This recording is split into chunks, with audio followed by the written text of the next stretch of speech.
Action movies have been around for a long time.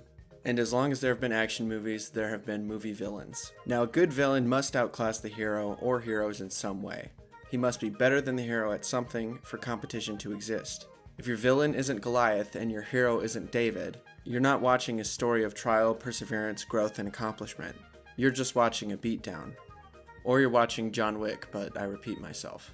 The final confrontation between the hero and the villain is usually the biggest focal point of any action movie. When this confrontation is executed correctly, the payoff is amazing. In fact, it is directly related to how difficult it was for the heroes to overcome the villain. A harder villain means bigger payoff means happier audience. But this strategy is risky because you have to make the victory believable and organic. If you Deus Ex Machina the solution to beating the villain, the entire buildup of the movie feels pointless and there's no satisfaction in the victory. Now, directors know this, and they have two options in creating the last physical confrontation between the hero and the villain. Option 1. Avoid destroying the audience's suspension of disbelief by scripting believable and intelligent fight scenes in which the villain's actions directly relate to his motives and character arc, and wherein he is defeated because of his inability to see the truth or change due to his flawed worldview. Or, there's option 2. Have the villain throw the hero a bunch of times until the hero gets lucky and wins the fight. Yeah, this video is about option 2.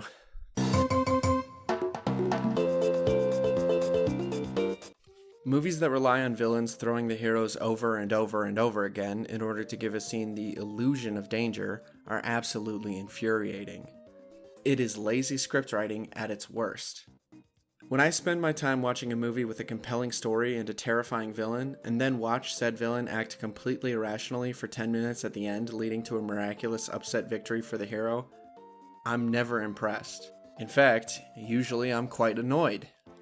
This type of action isn't rewarding for the same reason that it's not fun watching a rival team fall apart from errors.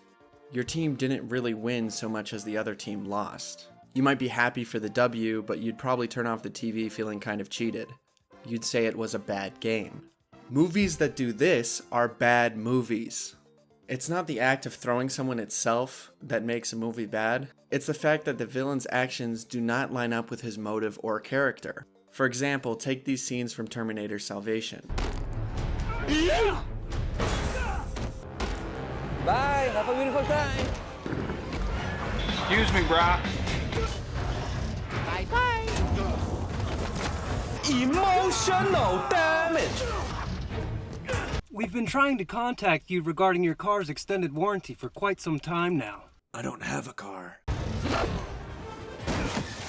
The Terminator is a calculating death robot that is supposed to stop at nothing to kill John Connor. Why would a death robot ever do this to its target? In a movie with good writing, this is what would happen to Connor if the Terminator got his hands on him once.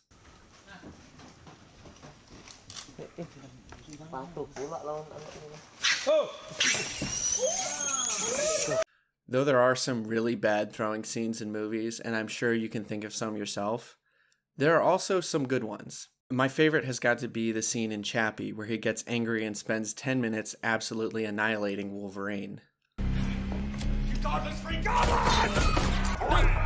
Don't you stop! I'm gonna crush you, Batman!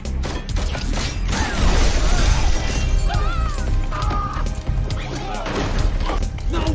Silence! I'm gonna teach you a lesson!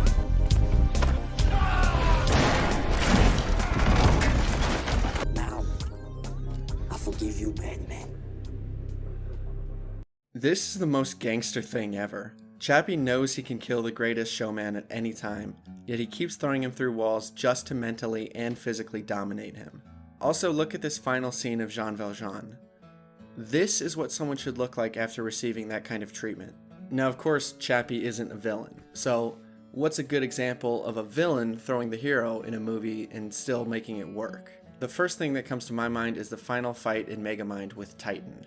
Nice guy Hal absolutely yeets Jeffrey Bezos into the stratosphere, of course expecting him to die from the fall.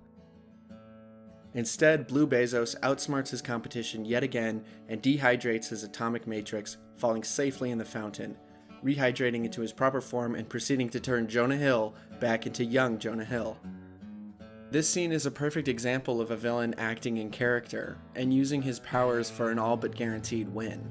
In order to overcome the situation, Megamind uses quick thinking and a gutsy strategy that pays off, leaving the audience satisfied and happy with the fight scene.